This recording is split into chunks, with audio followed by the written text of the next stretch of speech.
Hi friends, welcome to our channel. இன்னைக்கு நல்ல மொறுமொறுப்பா டேஸ்டான தேங்காய் பால் பொட்டுக்கடலை முறுக்கு எப்படி இன்ஸ்டன்ட்டா செய்யறதுன்னு இந்த வீடியோல பார்க்க போறோம். அதுக்கு முன்னாடி வீடியோ பார்க்குற फ्रेंड्स அனைவரும் இதுவரைக்கும் நம்ம சேனலை சப்ஸ்கிரைப் பண்ணாதவங்க ப்ளீஸ் மறக்காம சப்ஸ்கிரைப் பண்ணுங்க. இப்போ எப்படி செய்யலாம்னு பார்க்கலாம். இப்போ 1 கப் அளவுக்கு பச்சரிசி மாவு சலிக்கிற சல்லடையில சேர்த்துக்கோங்க. இது கூட எந்த கப்பில் பச்சரிசி மாவு எடுத்தோமோ அதுலேருந்து 1/2 கப் அளவுக்கு பொட்டுக்கடலை மாவு எடுத்துக்கோங்க. இந்த மாதிரி பொட்டுக்கடலை மாவை எடுத்துட்டிங்கன்னா நம்மளுக்கு கரெக்டான மெஷர்மெண்ட்டாக இருக்கும். முறுக்கு வந்து கரெக்டான பதத்துக்கு இருக்கும். இப்போ இதை ரெண்டையும் நல்லா சலிச்சு எடுத்துக்கிற போகிறோம். எந்த ஒத்தியும் இல்லாமல் நல்லா சலிச்சு எடுத்துக்கோங்க. இப்போ சலிச்ச மாவு ஒரு பவுலில் சேர்த்துட்டு இது கூட ஒரு 1/2 டீஸ்பூன் அளவுக்கு எள்ளு சேர்த்துக்கோங்க. எள்ளு இல்லைன்னா ஜீரகம் சேர்த்துக்கலாம். இது கூட முறுக்குக்கு தேவையான அளவுக்கு உப்பு சேர்த்துக்கோங்க. சேர்த்துட்டு இது கூட 1 டேபிள் ஸ்பூன் உருக்குன பட்டர் சேர்த்துக்கோங்க. பட்டர் இல்லைன்னா கீ சேர்த்துக்கோங்க. இப்போ சேர்த்ததுக்கப்புறமா இது எல்லாத்தையும் நல்லா மிக்ஸ் பண்ணிக்கிற போகிறோம். இப்போ நல்லா கலந்ததுக்கப்புறமா இது பிணையிறதுக்கு இன்றைக்கி நம்ம தேங்காய் பால் எடுத்து வச்சுருக்கோம். ஒரு 1/2 கப் அளவுக்கு தேங்காய் பால் சேர்த்துக்கோங்க. தேங்காய் பால் ரொம்ப திக்காகவும் இருக்கக்கூடாது, ரொம்ப தண்ணியாகவும் இருக்கக்கூடாது, மீடியமான பதத்தில் அரைச்சி எடுத்துக்கோங்க. இப்போ எல்லா தேங்காய் பாலையும் ஊற்றி நல்லா மிக்ஸ் பண்ணிக்கலாம். பத்தாததுக்கு கொஞ்சமாக மட்டும் தண்ணி தெளிச்சுக்கோங்க. இல்லை அப்படின்னா முழுமையாகவே நீங்கள் தேங்காய் பால் யூஸ் பண்ணி கூட பிணைஞ்சிக்கலாம். டேஸ்ட்டு நல்லாயிருக்கும்.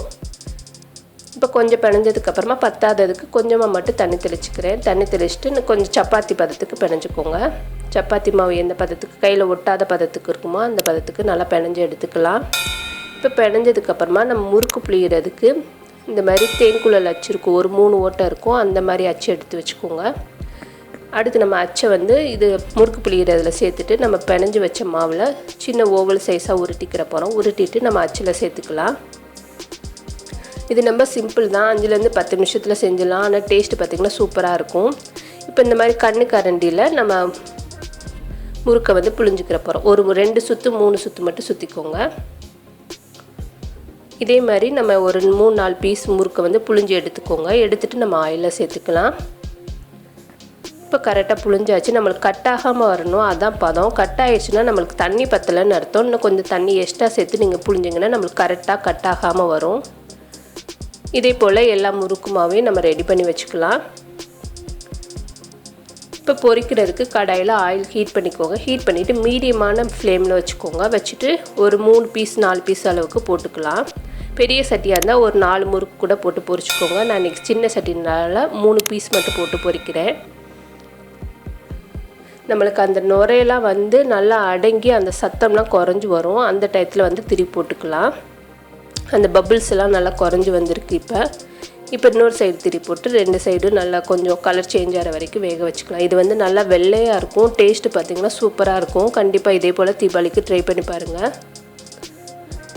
இப்போ நல்லா 2 சைடுமே நல்லா வெந்துருச்சு. அந்த சலசலப்பெல்லாம் அடங்கி நம்மளுக்கு சூப்பரான தேங்காய் பால் பொட்டுக்கடலை முறுக்கு ரெடி ஆயிடுச்சு. இதே போல் எல்லாத்தையும் நம்ம பொரிச்சு எடுத்துக்கலாம். இப்போ நம்மளோட முறுக்கு ரெடி ஆயிடுச்சு. இது பார்த்திங்கன்னா நல்ல மொறுமொறுப்பாக இருக்கும். டேஸ்ட்டு பார்த்திங்கன்னா சூப்பராக இருக்கும். நல்லா கட்டாகும், நல்லா மொறுமொறுப்பாக இருக்கும். இதே போல் நீங்களும் ட்ரை பண்ணி பாருங்கள். இது கூட இன்றைக்கி நான் அரைப்பதத்துக்கு வேக வச்சு எடுத்து வச்சுருக்கேன் முறுக்கை. வயசானவங்களாம் நம்ம முறுக்கெலாம் சாப்பிட முடியாது, அவங்களுக்குலாம் இந்த மாதிரி அரைப்பதம் வேக வச்சு கொடுங்க. நல்லா சாஃப்டாக இருக்கும். டேஸ்ட்டு பார்த்திங்கன்னா சூப்பராகவே இருக்கும். நல்லா அமுங்க வரும், நல்லா சாஃப்டாக டேஸ்ட்டாக இருக்கும். இதே போல் தீபாவளிக்கு கண்டிப்பாக ட்ரை பண்ணி பாருங்கள். இந்த வீடியோ உங்களுக்கு பிடிச்சிருந்துச்சுன்னா லைக் பண்ணுங்கள், ஷேர் பண்ணுங்கள், மறக்காமல் நம்மளோட சேனலுக்கு சப்ஸ்கிரைப் பண்ணுங்கள். தேங்க்யூ.